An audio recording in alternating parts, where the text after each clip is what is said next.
Today's episode, Jonathan Turnham, partner, Travers Thorp, Cayman Islands, BVI, and DAOs. Need I say more? Let's get to it. If you like it, please share it with others, let other people know, and I'd love to hear your comments as well. And with that, I bring you the episode. Welcome to The Encrypted Economy, a weekly podcast featuring discussions exploring the business, laws, regulation, security, and technologies relating to digital assets and data. I am Eric Hess, founder of Hess Legal Counsel. I've spent decades representing regulated exchanges, broker-dealers, investment advisors, and all manner of fintech companies for all things touching electronic trading with a focus on new and developing technologies. Super excited that I've got Jonathan Turnham. He's a partner at Travers, Thorp, and Alberja. I probably mispronounced that. At least I want to say welcome to the podcast. Been really excited to do a podcast on Cayman regulation and also touching on BVI. And John's just been full of enthusiasm and has done an enormous amount of work on Cayman Foundation. So excited to have you on. Welcome. No, I appreciate that. No, it's great. Good to be here. It's been a long time working in this space. I kind of lose track of how many years we've been doing this for. But yeah, our background goes before the Foundations Act, before foundations existed, before any crypto other than Bitcoin existed.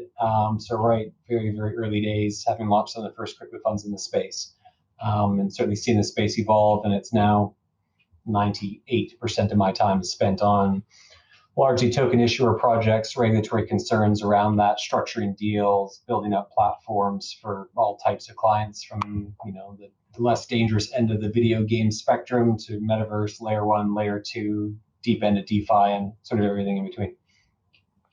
Excellent. So I guess that's your background. What got you interested originally into crypto assets? Well, the truth is, I was mining Bitcoin way back when, not because I wanted the Bitcoin, because I was hardware testing. I was overclocking computers, building my own rigs, building my own water-cooled setups, and mining Bitcoin was a great way to just stress test them. And at that point, it was just so I could play video games with higher frame rates. And so the Bitcoin was useless to me, other than if it would crash my computer or not.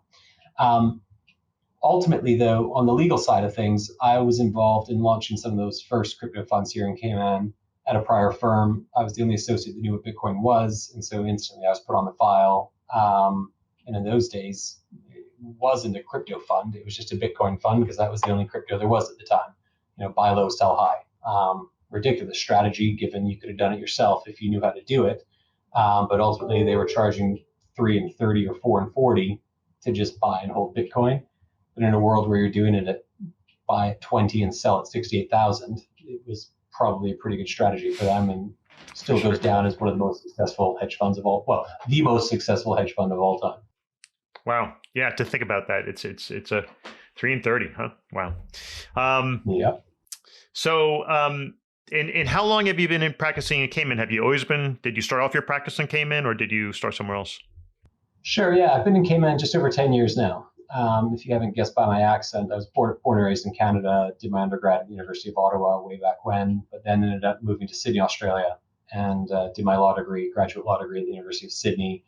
Practiced in Sydney with Clifford Chance for a number of years, doing cross-border M&A, transactional work, working closely with our offices in Asia and Singapore and Hong Kong within Clifford Chance, doing a lot of investment funds, fund management stuff, which is how Cayman came on the radar originally, 11 years ago, when it came on the radar of a place to move to, largely get closer to home, closer to family, nice weather, zero tax, and just a good place to raise a young family.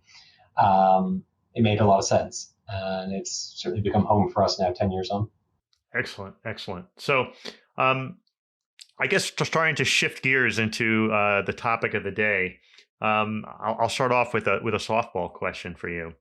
Is Cayman a good jurisdiction for locating a digital asset business? Sure. No, it's a good question, obviously. Cayman is and always has been very pro-business, no matter what that business was.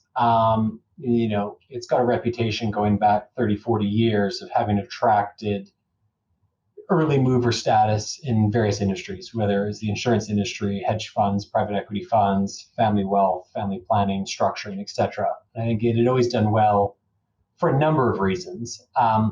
It's a British overseas territory, so the Queen is on our money. You've got a right of appeal to the Privy Council. It's in the Caribbean, but not a, quote, typical sort of banana republic, like some people might try and allege. There is grown-ups here in terms of service providers, in terms of enforcement agencies, in terms of regulators. For a small island of 70,000 people, it's about as sophisticated as you're going to get. That means that Cayman obviously had a leg up right from day zero in terms of being tax-free and being fairly pro-business. It was not a surprise that crypto got an early threshold leg in the market here. That then also ties into the fact that a lot of the early movers in the space, between some of the family offices, high net worth individuals that were willing to back projects and invest in them, were already familiar with Cayman. And so it was sort of a double home turf for them. They'd already done business here. And most of the early crypto funds that then invested in some of these projects were also formed here as well. So it was a nice alignment of the capital was here, whether it was privately held families, family offices, investment funds that had raised in the space, grown-up service providers, I suppose like myself, that could adapt and build and help clients do this, and a regulator that in the early days was kind of hands-off. Crypto is not regulated in the jurisdiction at that time. We don't care, just don't defraud people. It's pretty permissive in the very, very early days. And so those alignment of those various features meant that Cayman had a huge leg up and just got that early kind of grab on the market. And yes, we've seen other jurisdictions sort of come and go, whether it's Estonia's, the Liechtensteins, the Singapores, the Hong Kongs, the Switzerlands. They've all got pros and cons. And, you certainly want to weigh things off one jurisdiction versus another. But I think the combination of a stable jurisdiction combined with zero tax, combined with grown-up service providers, combined with global recognition as a safe place to do business means Cayman's always very, very high on everyone's list. Great. And who are the primary regulators in Cayman, particularly as it relates to foundations and digital asset businesses? Sure. We've got the Cayman Islands Monetary Authority, CIMA. They're our regulator here. They regulate banks, funds, fund administration, custody, the full range. They cover it all. CIMA's role in the digital asset space up until 2.5 years ago was non-existent because crypto is not regulated in Cayman. We had no virtual asset service provider or VASP regime, which you'll hear me speak about. And obviously, if you were doing a token where a token represented a share in a company, well, then the fact that there was no regulation on that instrument, the token itself, the fact is the underlying product was still a security. And yes, we've had securities laws that would regulate certain activities. Whereas if you had a utility token or governance token that didn't have share-like or equity-like rights to it, in the old days, and by that I mean about 2.5 years ago, it would have been unregulated here in Cayman. If you started providing custody of certain things or making markets or dealing in certain activities, you could find yourself bumping into other regulatory laws, but ultimately it might not have been a vast activity. And then Cayman, like I said, about 2.5 years ago, brought in their virtual asset service provider regime, which is an FATF global standard. Cayman brings in global standards because it wants to avoid blacklists or gray lists, like most countries should or do. And that's what brought in our first version of sort of crypto laws here. As part of that, Cayman also has a sandbox regime for certain people that operate, I suppose, arguably on the fringes, don't quite know which regime they fit in. You can have a much more interactive engagement with the regulator here if you want to try and operate within that space. But at the end of the day, yes, CIMA is the main regulator. And on crypto projects, the reality is you could be bumping into CIMA in 2 or 3 different departments, depending on what that token or platform or project does. It could just get hit by a number of regulatory laws. The one fortunate thing is because we've got a single regulator, there is scope in most of our regulatory laws to kind of recognize that multiple regulation heads for one entity within one regulator is not very efficient. And you can ideally sort of, I want to say, pick and choose which limb you fall under, but there's usually one that's more suitable than the other, and they avoid for example, having to get regulated as a custodian as well as a virtual asset service provider. They'll pick one that's more suitable. And so what are the primary statutes or authorities or guidance that you abide by for digital asset businesses in Cayman? Well, that's it. I think, like I was alluding to, our virtual asset service provider, the VASP regime, is the main one that we deal with. And right there in the name, virtual asset service providers, you need a virtual asset, and generally speaking, you need to be providing a service to it. And so the typical ones that are very non-contentious would be crypto exchanges, where you are providing usually some form of custody if it's a centralized exchange. If it is then doing transactions on behalf of clients, but you could have crypto broker dealers would get caught, crypto money transmitters would be caught, and crypto custodians are going to get caught. And so those true service providers, despite being an offshore lawyer, I think they should be regulated. The potential damage they could do to the industry and to market participants and just customers generally. If you want to be that grown-up on-ramp, off-ramp in the industry, I think there should be some checks and balances in place. And so most of that VASP regime I had no issue with. Cayman, I think I'll be honest with you, shot itself in the foot. At the 11th hour before our VASP laws came in, after our consultation periods, Cayman did add awkwardly into our VASP regime a deviation from those FATF model rules, which was trying to regulate an issuer of newly issued virtual assets to the public for consideration. And so VASP at its core was not trying to regulate token issuers, and then Cayman, again, 11th hour, brought in this language to say newly issued virtual asset to the public for consideration. You now have to go within this registration category. That was not great for my book of clients. That was not great for Cayman as an industry. There's still certainly lots of opposition to that law. There's discussions on carving that back to be more aligned with the pure version of the VASP regime put out by the FATF. But the net effect of that was that at that point, and again, that was 2.5 years ago, I had probably 60 or 70 token issuer clients at that point. And we were following the news very closely and had been saying to them, VASP is coming, but it won't impact you. Life goes on. Christmas time, saying, actually, no, the law changed. So sorry, you've got a little bit of a grandfathered period to get things in order. Either stop doing your public sales, because a lot of them had already sold a number of tokens, didn't need to do it. So they weren't going to hit that sale of newly issued virtual assets to the public. Other ones are doing airdrops, so we'd say there's no consideration, and there's a few carve-outs, but then equally there was probably 30 or 40 clients that we just picked up from Cayman before the law came in on the literally stroke of midnight and moved them all to our BVI office. That was done because BVI hadn't yet brought in their VASP regime. Subsequent to this, 4 months ago, BVI did bring in their version of VASP, but fortunately for us, it's a slightly different version. It doesn't quite follow the FATF model rules as closely, but most importantly, it doesn't regulate an issuer of assets. And so those clients that we'd already moved once, we didn't have to move them again, which is thankful. And then, since then, we're now 110, 120 further token issuers down the path, close to 150 altogether that we've done. The very large majority of those issuers are now located in BVI, not because they would be unable to get regulated here in Cayman, but when you ask a client, do you want time, cost, expense, overheads, and complexity of regulating here in Cayman to do it, or do you want to still work with me and my firm, and we just do it out of BVI, low cost, low expense, low drama? Guess where the market went. With the Cayman BVI relationship, it's for a lot of digital asset issuers, it could almost be one island, Cayman BVI, right? Because it's like, yes, well, that's it. You don't have one without the other in most of these structures, is the reality of it. And we're fortunate as a law firm; those are the two offshore jurisdictions covered. So that was a convenient decision made decades ago. But realistically, for my clients, they just like the one-stop shop. We can cover it all, and we just make their life easy. Great.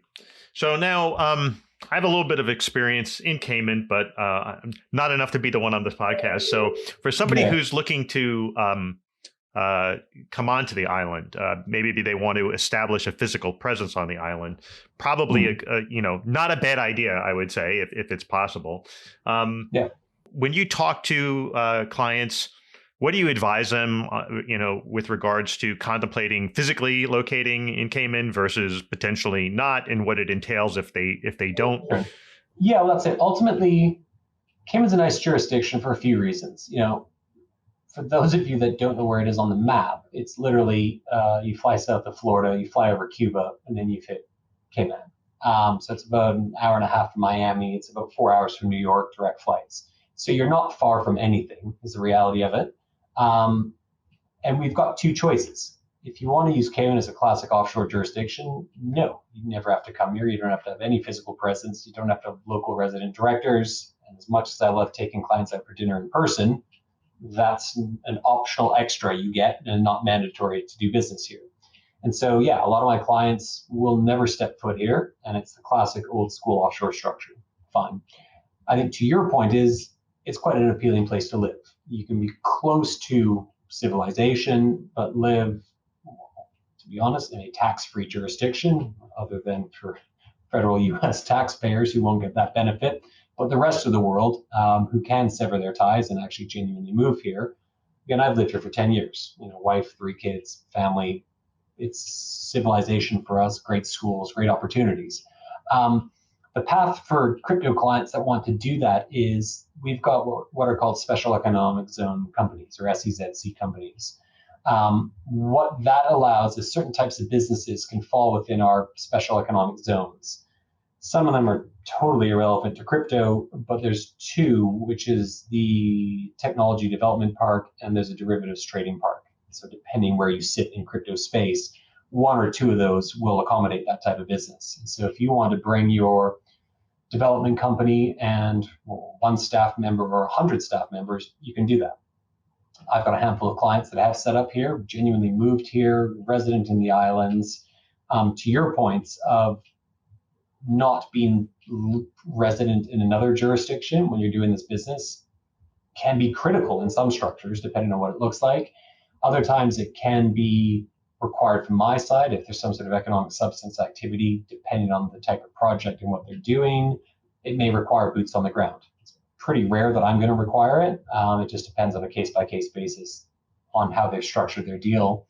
For most people, it's a lifestyle choice. And for other ones, they had sort of global development teams spread all over the world. They're like, this is a great common third-party jurisdiction where we can all work together, build, develop, and the cost, time, and expense to actually move here is very marginal. It would take you 6 weeks. If you said today you wanted to do it, it's a few application forms, you would spin up the SEZC company, introduce you to the special economic zone, you jump through some hoops, you go do some doctor tests, blood tests, medicals.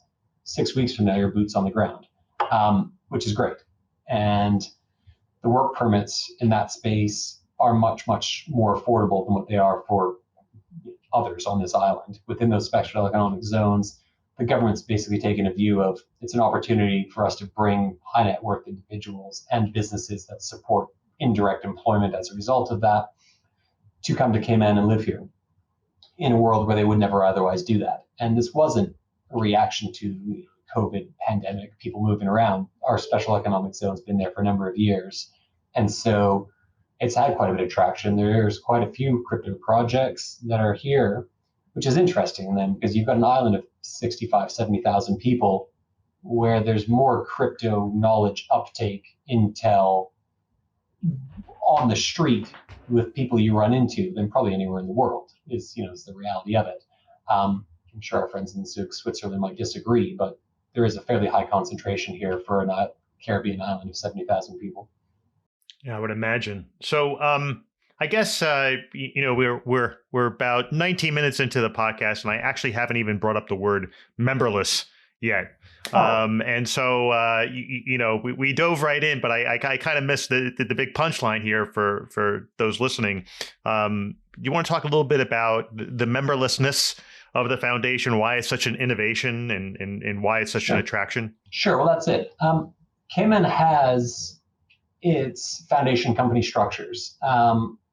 They get used on all sorts of different projects, and we're finding still some ongoing creative ways of doing it, whether it's more traditional sort of family wealth structuring deals where people might have used a a charitable trust or some sort of family trust structure in the old days, which require a third-party trustee, these foundation companies are a nice alternative to that. They are a company at its core, and so it's a separate legal personality. It can sue and be sued. It's got a separate legal existence. It's got a board of directors, so it's a company managed in a very traditional, normal, easy to understand manner. What's unique about the foundation company is that it's not required to have shareholders. And so to your point, this orphanized, ownerless structure, which just exists here in Cayman, is pretty unique. These sort of off-balance sheet type structures where no one needs to own it, historically have been done through various trust structures, which could theoretically work for a lot of the stuff we do in crypto. But the issue is, again, outside regulated trustees that don't understand crypto, it's not a sort of organic fit on top of that. We see a lot of these in crypto projects because really for two purposes. One of them is there's going to be an issuer of virtual assets in most projects creating their tokens. And again, whether it's a utility token, governance token, or some hybrid version of it, again, our laws don't differentiate between them, but let's just assume there's a token that's going to power a video game. That token issuer sitting there in BVI, because again, BVI has got an unregulated regime for those token issuances, someone needs to own that BVI company. BVI doesn't have foundations, and so you can't just orphanize an existing BVI. Use a BVI company to get the benefit of their more permissive VASP regime. You then say, all right, well, who owns BVI? Where does that go? Typically, it's either directly or indirectly into a foundation company here in Cayman. And the reason for that is that it creates a separation financially, from a risk standpoint, and from a regulatory standpoint between development companies, sort of nerds for hire side of the business that may well be engaged to build a lot of this stuff, versus the actual token issuer side of it. And so you've got a division there, which I think is important because to the community, when they're involved in certain projects, backing certain tokens, want to be included in that community, whether, again, there's governance tokens and whether it's more of that sort of hybrid DAO structure, the foundation companies provide a lot of leeway to be able to do those deals. The board of directors still ultimately drives the bus on those foundations, but that board of directors can take a lot of insight, a lot of input from token holders. You can have token holders on certain governance structures be involved in some version of board appointments and proposals as to who can go on the board. You can have advisory councils that take advice from the token holders. And so you can really build as creative as you want, sort of organic structure, ultimately still within a wrapper of a foundation company. The true hardcore crypto degens of the world will say anything with a centralized entity anywhere in it is not crypto. It's not a DAO structure. It doesn't check those boxes. I think the lawyers out there would all be like, that's a bit dangerous, and you never quite know where that's going to go. I think we're seeing more and more litigation around this of the judges and regulators say you're just general partnerships, deal with it. Obviously we've got OkiDAO, we've got Sushi, we've got a few deals blowing up where they went with some of those more aggressive structures. Your clients as a lawyer in the space are pretty exposed without some legal entity that they can point to. And so a flexible foundation company that doesn't need to be owned by anyone is quite appealing. And that ownership point as well is important from very boring offshore tax structuring standpoints to not have some of those token raised proceeds redomiciled back into US, Canada, Australia, UK, wherever the dev team happens to be, because it's just not their assets. The tokens and the token raised proceeds, it's not theirs. It's not on their balance sheet. They don't own it. They don't drive this bus on my side of the diagram.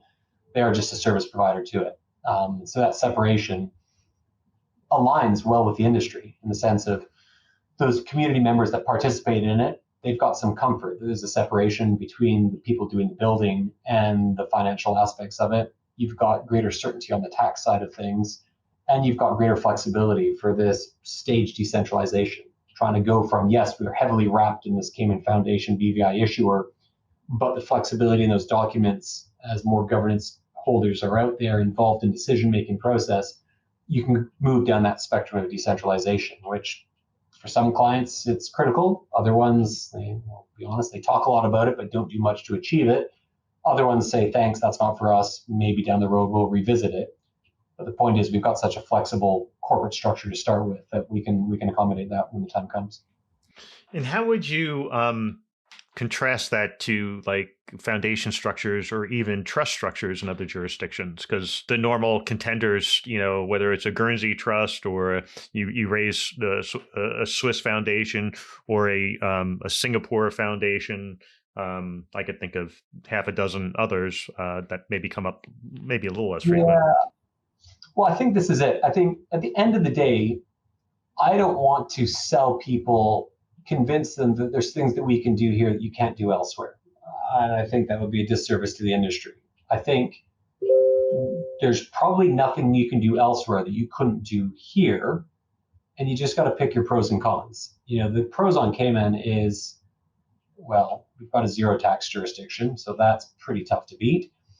We've got a fairly sensible regulator that you can have fairly sensible conversations with, even though I think our position is, again, not contentious.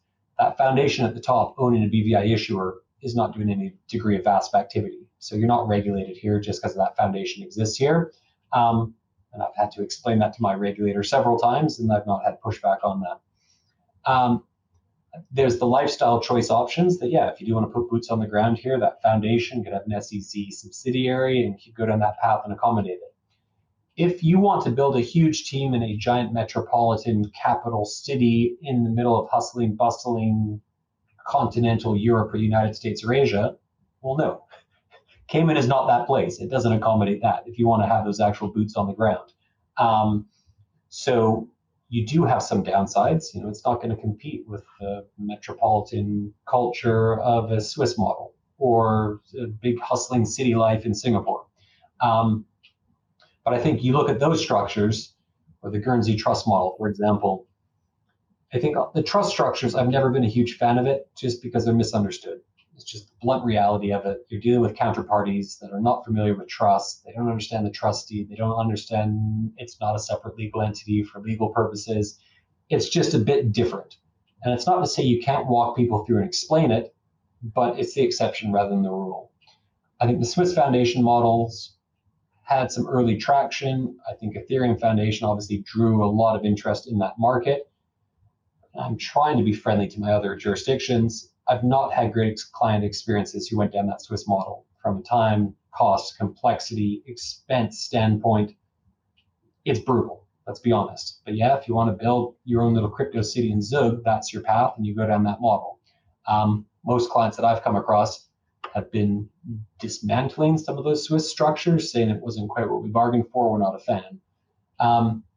Singapore used to be quite a popular jurisdiction. I think we've seen much more aggressive regulator in Singapore over the last sort of 6-12 months. It's lost a bit of its gloss. I don't understand. I never understood why Singapore, I still hear Singapore being raised as a potential jurisdiction.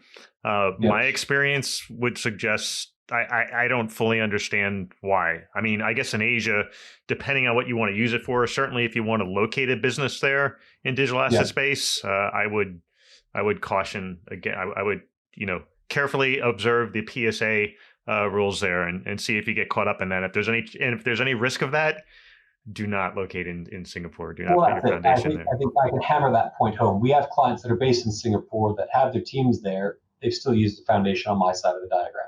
And yes, they can have their dev team there, and it's a nice place for them to live and work. But the foundation, the actual project, the token issuer, is not in that jurisdiction. Multiple cross-border jurisdictional structures are just the norm in this space. Yes, my typical models, there's a Cayman, there's a BVI, and there's some onshore DevCo side of it. The fact that they're in 3 different jurisdictions isn't that uncommon in terms of a global business, global footprint, global customers. That's not that exotic. When you get to the sort of FTX model of 150 some odd companies across multiple jurisdictions, I don't recommend that unless there's some need for that. Obviously, FTX isn't exactly the shining example of global international structuring. But I've also had clients come to me halfway through a deal and been like, our lawyers are pissing me off. They don't know what they're doing. Can you help us out? Here's our structure chart. And it's just this massive spaghetti mess of diagrams and arrows and boxes and circles. I say, well, just walk me through this. Help me understand why this is here. What does it do? Decouple all this business. And the reality is they don't understand it. And I'm like, that's not great. Complexity for sake of complexity is not actually helping you out here. Let's pick this apart. Why is there a Panama Foundation? Why is there this BVI company? Why is there this here? What's this doing? And if it's not achieving some regulatory certainty or regulatory arbitrage, if it's not achieving some tax certainty, or if it's not checking there's people that literally want to live in that jurisdiction, just don't do it. Just simplify your life is the gist of it. And we were brought in on a client file, 4 or 5 different jurisdictions, and you just start dismantling it. And you quickly realize, either someone didn't know what they were doing, or they've just resold the last structure that they did without realizing this is a different client with different needs, or, to be honest, probably just upselling clients on stuff they never needed in the first place. If the client can't explain it to you, the likelihood of them being able to explain it to a judge or a regulator is slim to none. And so I think the lawyers on those types of deals haven't done their job. They can't even educate their own client. Right. So I think the next thing I have to bring up is the U.S. Right. Obviously, it came in has a strong lean. I would anticipate of client interest from whether it's Canada, the U.S., maybe South America, but U.S. is obviously, I would anticipate a big one. How does the actions in the U.S. and we're not going to go through them all because we'd be done with the podcast and we wouldn't have gone to it. But how do all the different U.S. actions against the digital asset ecosystem now impact Cayman? What do you see? What's the current impact? What do you see as the prospective impact? Yeah, well, that's it. I think when whether you want to go Celsius, 3AC, FTX, Challenger, going down that space-time continuum of things blowing up, I kept waiting for the phone to stop ringing and the emails to stop coming and being like, all right, I got to go back to being a hedge fund lawyer and remember what an equity long-short hedge fund looks like. I haven't done one in 5 years. The truth is that it went the other way. And that's probably not surprising, where people thought they could possibly do deals domestically. There's a narrow path. You might want to do it, take a risk assessed view. That's just not happening anymore. Deals that might have been borderline at one point, maybe you can do bits and pieces of this onshore. They're just coming straight to me now, which obviously I appreciate. Yes, it's great. We've got a bigger business than we had before. And that chaotic wall behind me, that was blank only a couple months ago. So there's a lot of deal flow going on. I think it's unfortunate, though, for the broader industry as a whole to just have the US as no doubt the biggest target market for, let's say, all of these projects, just have that level of uncertainty and stifling creativity. And let's be blunt, hostility. It's not good for the industry. It's not good for those trying to build and have genuine products in that space. I am no doubt a net beneficiary of that level of chaos, and I'm the first one to say it. The greatest threat to my business is a functioning U.S. government. I then get to a position of, well, that's got to be 50 years away, and I'll be well retired by then before there's any hope of that. In the meantime, though, there's no doubt there's been some offshore connections in a lot of those deals, whether it's 3AC being connected in BVI, whether it's FTX connected in Bahamas, whether it's Sushi connected in Panama and Cayman. There are only shades of gray off of this. And so even if it's a substantively US deal, there's no doubt some blowback on the offshore jurisdictions. Which then goes, I guess, to your broader point, the idea that you could have onshore devcos in those jurisdictions trying to do the hands-off. We just get paid very well to build stuff when the rest of the project is offshore with slim to no staff. I think that model is probably going to come under a lot more pressure. And to your point about viable options to move dev teams and literally exclude US as a whole, no US buyers, no US persons on the board, no US customers. It's, to be blunt, it's shit. It's just not good. It's sort of stifling innovation and the opportunities there. Cayman's definitely picked up some business as a result of that, and I'm still seeing that more and more now. They tend to be the spicier, more complicated projects that might have originally had some narrow path in the States, perpetual trading options platforms like pretty ugly from a reg standpoint.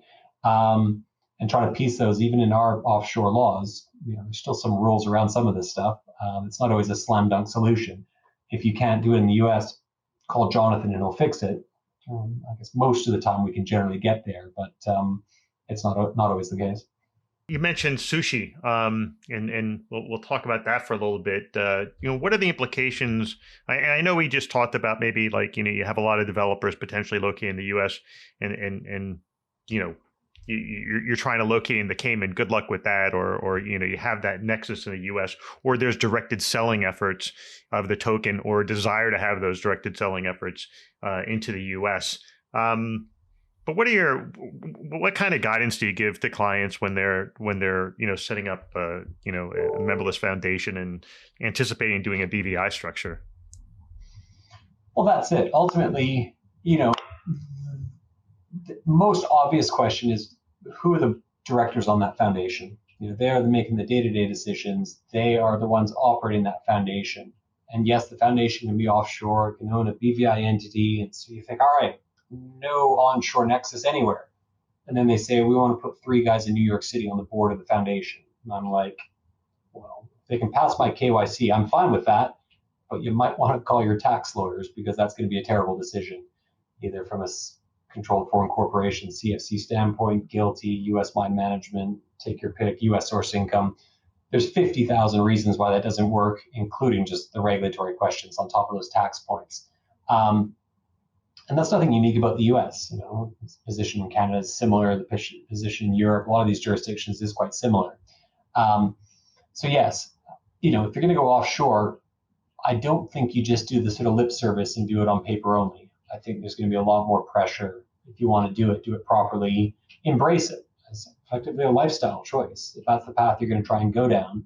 If you had asked me 6 months ago, I think I would have been less sort of bullish on that. On the basis that, well, no, the sort of hybrid onshore, offshore mix of this and that, and we've got some elements here and you've got some elements there. We can all get along and structure these deals. U.S. lawyers are bluntly telling me it's getting pretty hard to do that. And the risk involved is just, literally in the last week or two, it's gone from sort of level 8, level 9 to level 11 in most cases. Yeah, well, I would certainly agree with that. What about clients that actually want to comply with the VASP regime? Like, what's your mix of clients? So if you, in terms of what you've previously seen versus what you're seeing today, like how has that changed? Well, that's it. We get a lot of clients that want to kick tires on what that VASP registration would look like. Not so much on the token issuer side. If you're a token issuer, you'll just go to BVI. That's pretty market standard. No one really wants to jump through the hoops here. And I can be honest with you, I have not registered any issuer VASPs in Cayman because I just don't have any in my book. We get a lot of interest in Cayman as a VASP jurisdiction around some of the platforms, the true exchanges, the custodians, that sort of stuff, which makes sense. And again, they should have been caught and they are caught, and they would get caught in BVI the same way they would get caught here if there's true on-ramps, off-ramps, service providers. Yes, you can get registered here. You can go through the paces with SEMA. You fill out the forms, you pay your fees. They say it's 6 to 8 weeks. I would say it's probably 2 to 3 months, more so. And there has been a handful of registrations done here. It's not to say they don't exist. The issue is that it puts no doubt some regulatory burden on that business. It's not just jump through some hoops, pay a bit of money, and you're off to the races. You are subject to various degrees of prudential regulation by SEMA, our regulator here.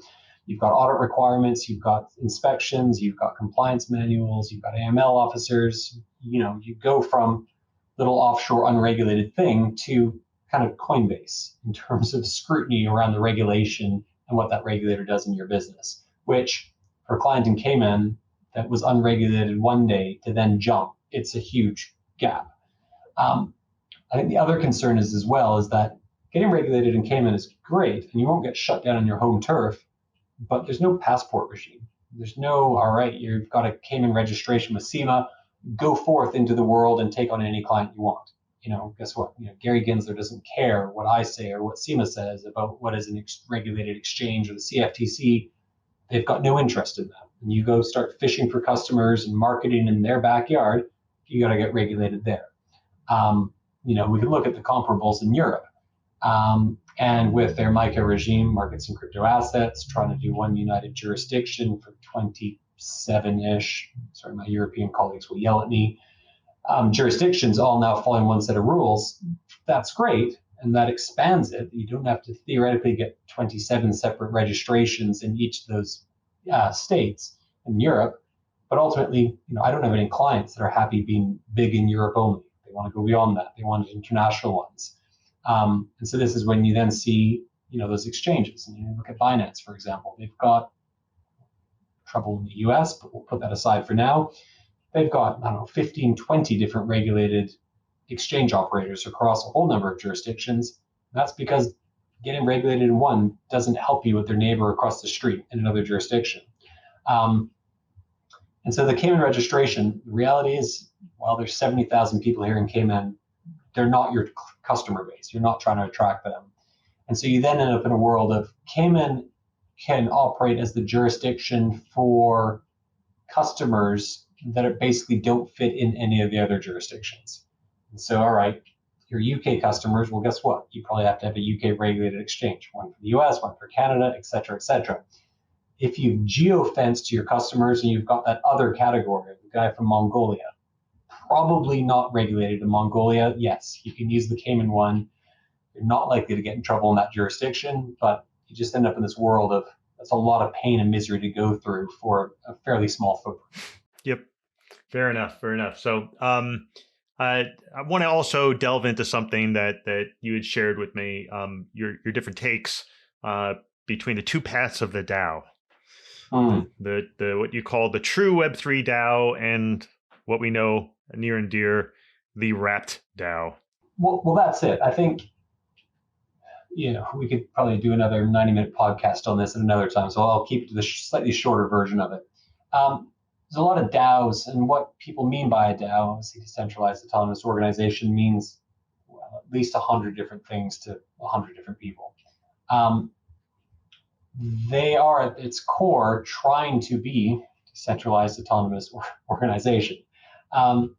Cayman has typically played a large part in a lot of those structures because you do have what we describe as a wrapped DAO, and that very much is the foundation company or its subsidiaries or its group of companies under that foundation is the DAO, in the sense of, yes, it is centralized. It's got that centralization risk.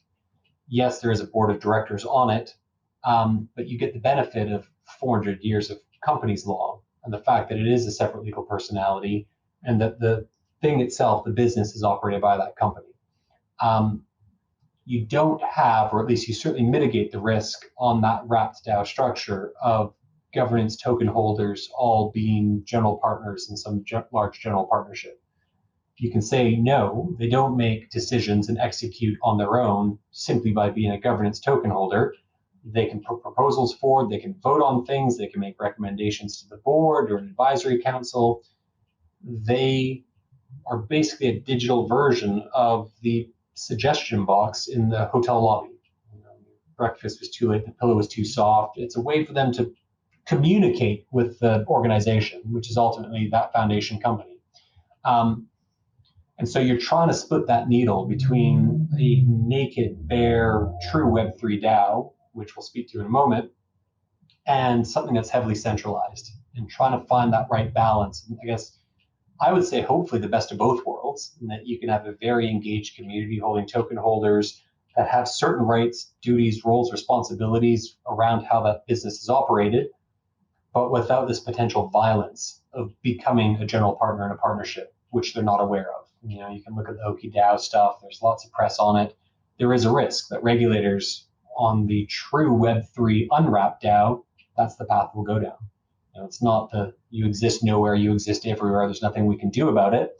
They'll just start beating anyone that holds a governance token. And it's not just whether you actively vote it, just even merely holding it, there's some risk around those sort of things.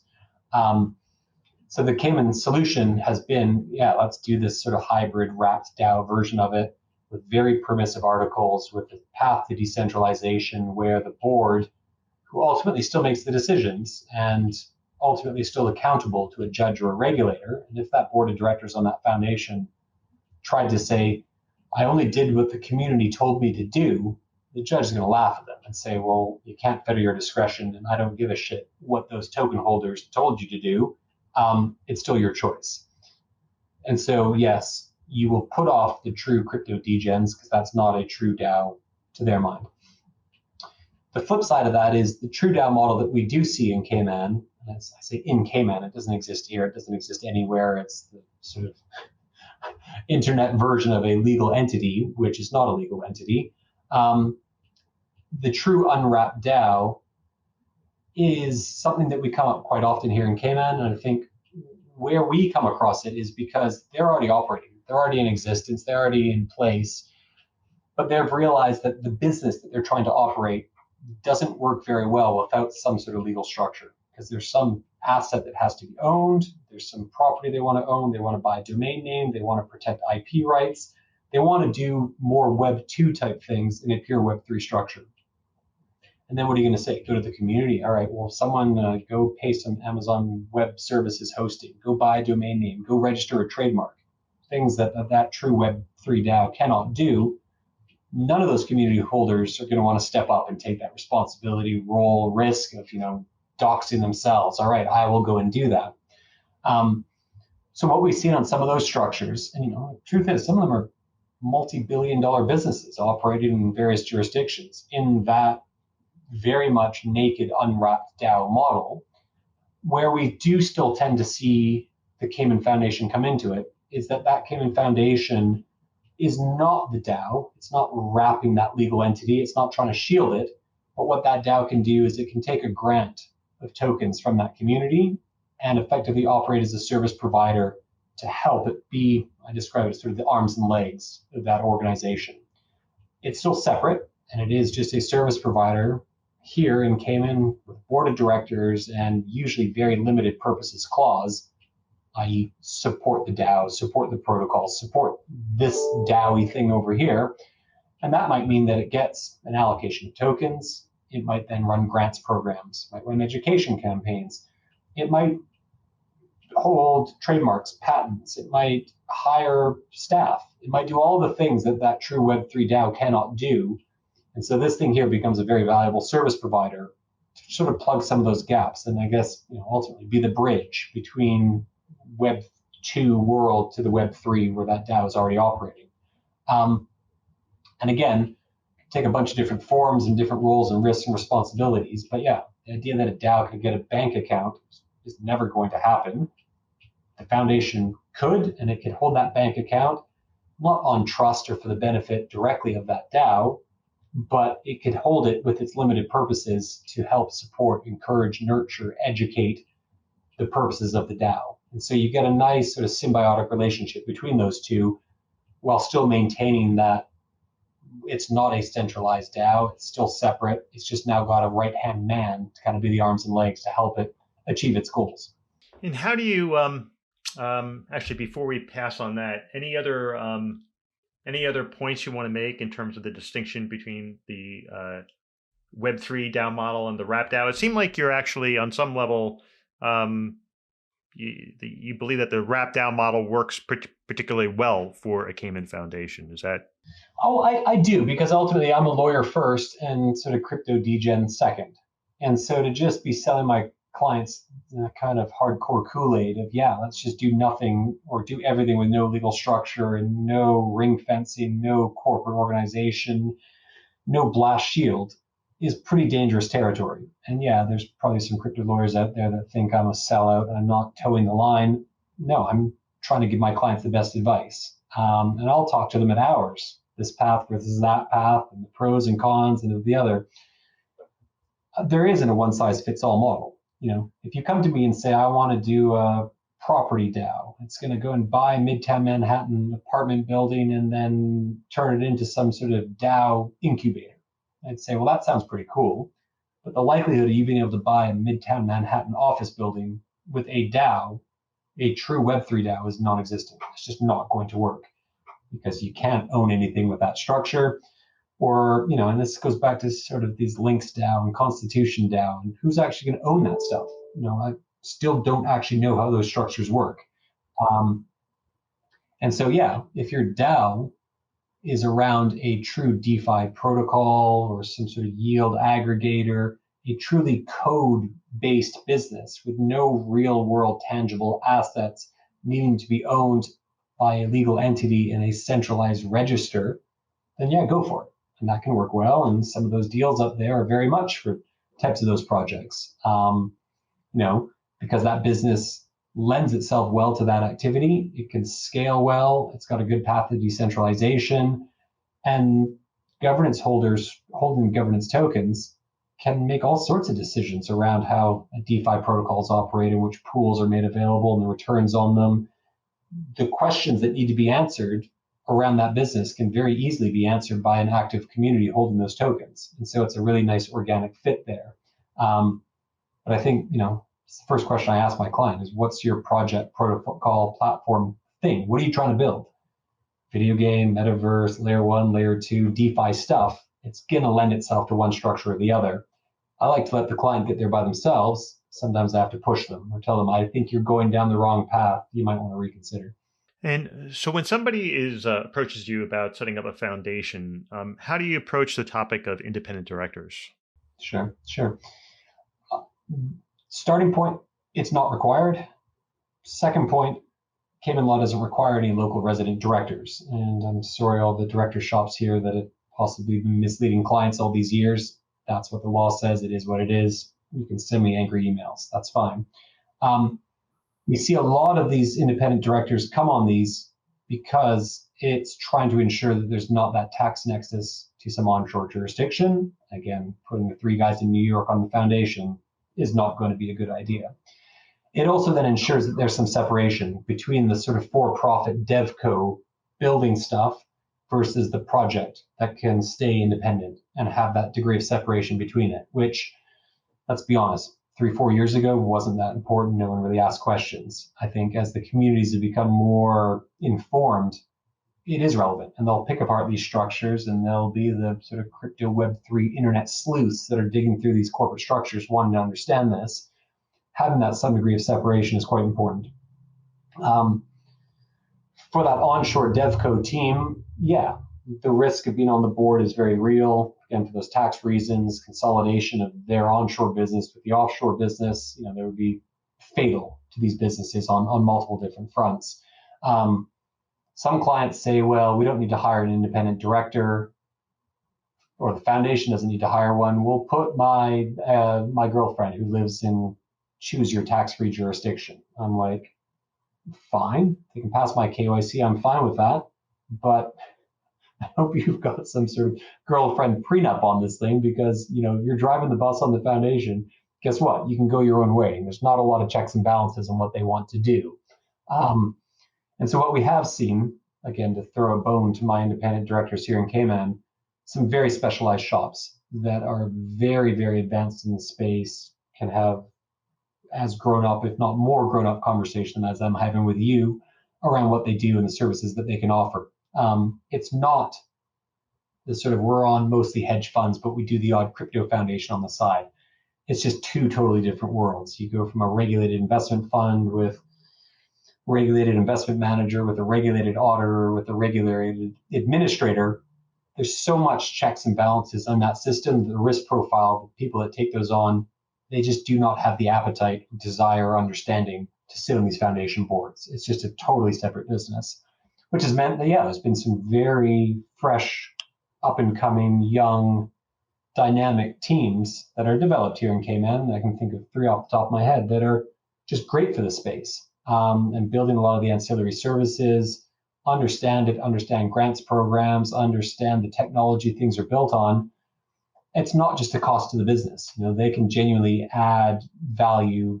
They've got relationships. They've got their own networks. It really is quite a nice fit. Putting aside the tax points, putting aside the separation, they are actually quite valuable. And I work with all of them, is the reality of it. Having done 110 some odd foundations, we've worked with all those guys. And what are some other like common considerations that, sort of whether it's physically locating there or independent directorships, things like that, that you might raise to a potential foundation prospect? Yeah, well, I think all those things are sort of secondary based around either just personal choices made by some of the founders involved in the project. Do they want to stay on pure nerds for hire sort of dev co side of the diagram, or do they want to be public facing, heading the foundation, leading that charge? I think it's a tough world to try and do both. And so I tell them, all right, well, who's going to sit where? How do you want to divide this business? And I think the other question is just what is the risk profile around the project? I've got some very big metaverse clients. I don't consider the metaverse ones to be particularly dangerous. And so some of the structuring that we do for them might be a bit less intense and demanding than some of the other projects. And it's just this whole idea that, the token is actually the easy part. The token I don't have to think about. We know how to do it. That's not complicated.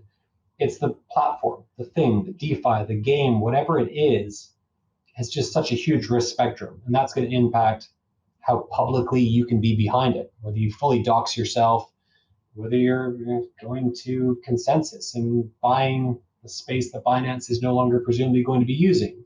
Hey, that could be us now. What do we want to do? Can you actually back that project? Really picking that apart. And that's where, I jump on a call with the client. The first hour of that call is intense because I'm like, hi, nice to meet you. Bam, let's get into it. Let's pick this apart. Tell me what you're building. What is this thing? Trying to figure out that spectrum. I think all those secondary points, independent directors, physical location, tax considerations, they fall into place pretty quick.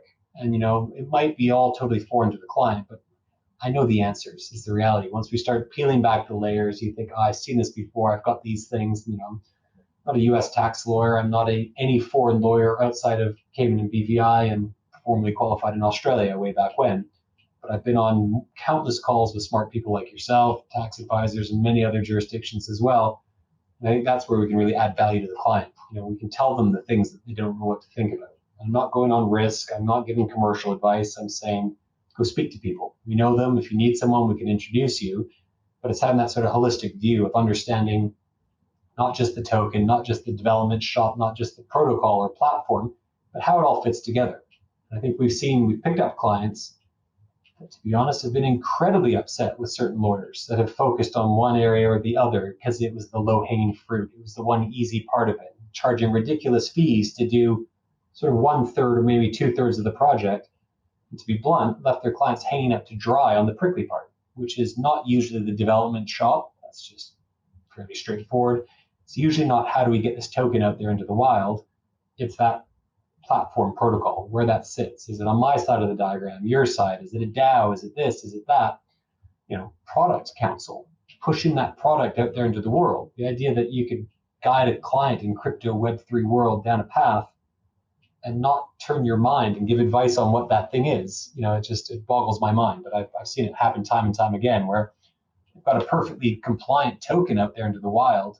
The thing that plugs into and powers, no lawyer has touched it. I'm like, how did that get left so far behind? This is all got to be connected. I can't do one without the other. And it might be, fine, the tokens come out first and the platform will come out a day, a week, a month, a year later. Not great for your securities law analysis, but that certainly can happen. But you should have a pretty good view on where the other pieces on the diagram are going to land. I think being able to pick that apart and speak about the different aspects of the business is pretty important. Right. And then how does that, in terms of the protocol, how does that factor into the economic substance rules? Well, that's it. Exactly. Great question. You don't get to ask economic substance rules if there is no legal entity doing it. And so, you got some DAO-y, true Web3 DAO clients that are doing lending, borrowing, staking protocols. Pretty dangerous stuff from a regulatory standpoint. But if it's not a Cayman or BVI company, just if it is, it's not my client. I can't act for that DAO-y thing. It's over there. I can act for a foundation that might be servicing it, doing certain aspects of it. So I think you're talking more sort of traditional centralized businesses around certain activities. Yes, if you're a financing or leasing business, and so borrowing, lending protocols in a centralized entity on my side, that's going to get caught by substance. Shipping business, insurance business, fund management business, 8 or 9 of these categories, largely irrelevant to most clients. I think it's that financing and leasing stuff around lending protocols is very, very dangerous from an economic substance standpoint. And this is where you get into this world of, you might be doing a token thing, so you got vast considerations to look at, but if that token is related to a lending or borrowing protocol, you may well have economic substance considerations to look at. And if you're doing a lending business, you've also doing relevant financial business, which is the cue for our AML KYC regime. And so you might get hit on all 3 of those, depending on what that structure looks like. But yeah, to the extent there is any substance activity, again, picking apart the business and telling them, hey, knowing at the outset, there's this thing here, you got to think about that. Whether you just embrace it, put boots on the ground here, or outsource to people here on the islands to do that, manage your loan portfolio and hire people to do that. If those people are here in Cayman, you've solved your substance problems. You don't have an issue. Or if your lawyers are smart enough, let's be honest, if there's a little bit of leeway in terms of how they run that business, probably 9 times out of 10, you can structure your way through it.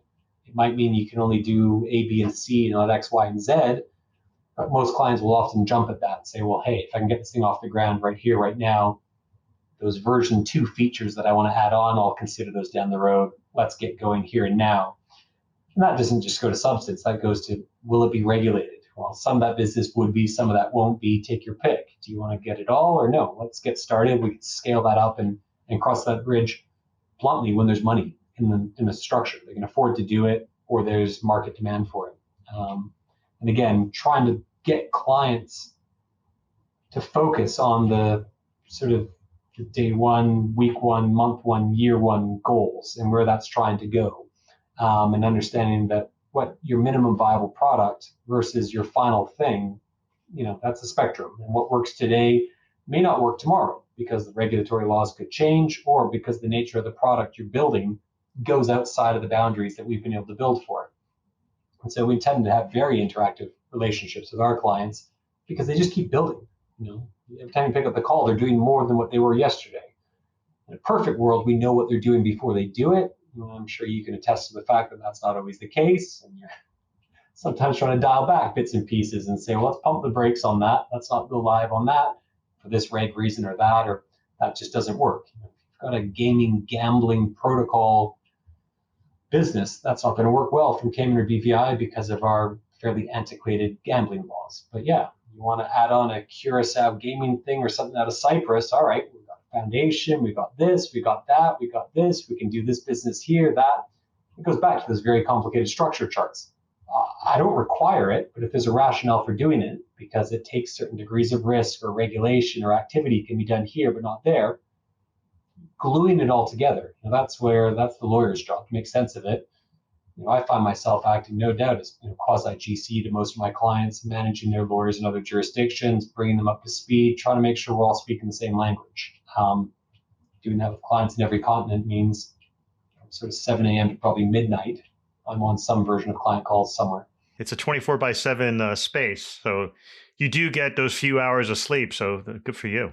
There's a few there. But yeah, I think to your point, it is a very exciting space. I don't have a dull day in the office. We've got a great team that we're growing that's committed to this. I think we are the only group in Cayman that's committed full time to it, which is great. Now, I'm fortunate that I've been able to get there and build my practice that big that I don't do this as sort of a side hustle. I don't do equity long shorts and VC funds on the side and then do this space. It tends to be 99% of what I do, which means I get to speak with people like you. I know the latest, greatest. We can see what's going on in other jurisdictions and just the kind of finger on the pulse, which I think is not strictly a legal task, but just such an important part of the space to be able to give clients that guidance of this is fine now, but this is going to be short-lived because there's some laws changing. There's something coming down the pipeline.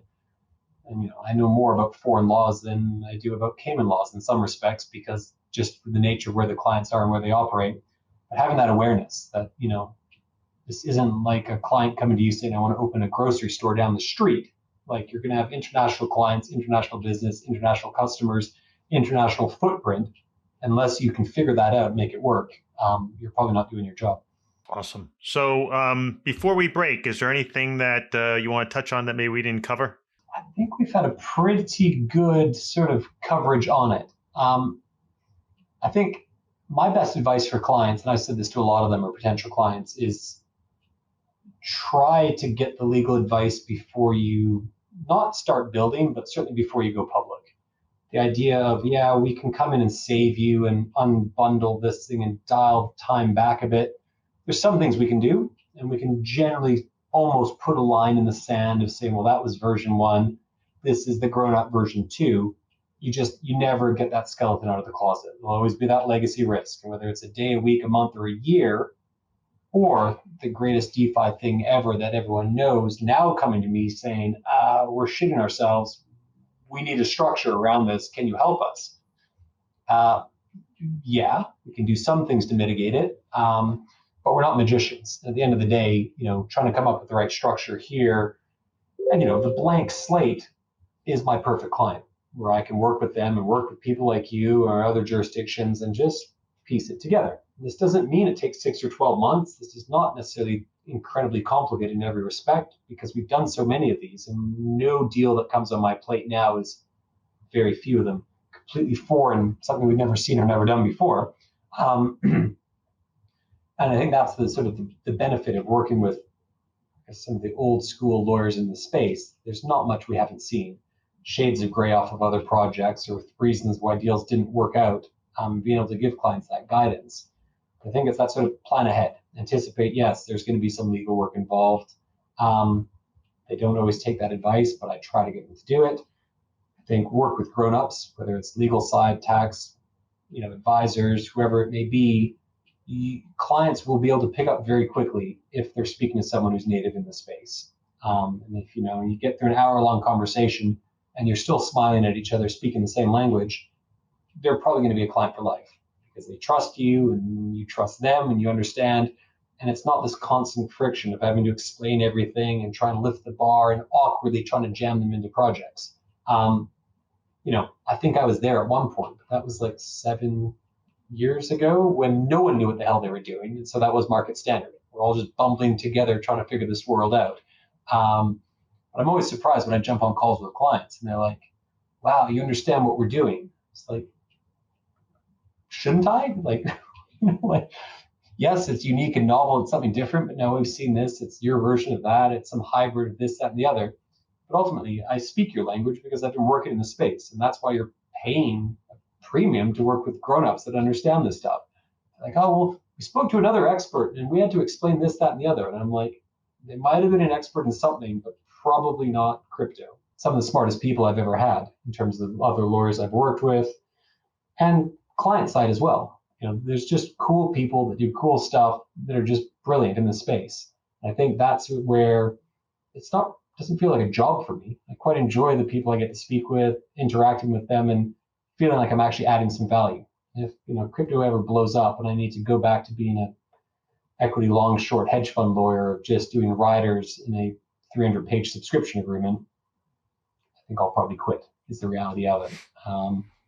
That might be my parting advice to the world. Yeah, you and me both, right? So, well, good stuff. Thank you so much for joining the podcast. This was illuminating. I've been meaning to do a Cayman memberless foundation podcast for some time. So thank you.